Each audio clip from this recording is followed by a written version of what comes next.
It's so in terms of MRD in clinical practice, whether you're using flow cytometry or next-gen sequencing, we do recognize there's no doubt about the prognostic implications of being MRD negative or achieving MRD negativity.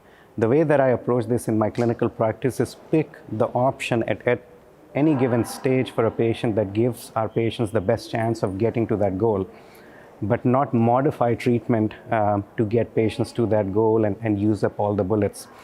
What will likely happen is, those kind of strategies are being looked at. So, strategies that are trying to get patients to MRD negativity in a response adaptive driven fashion are being done.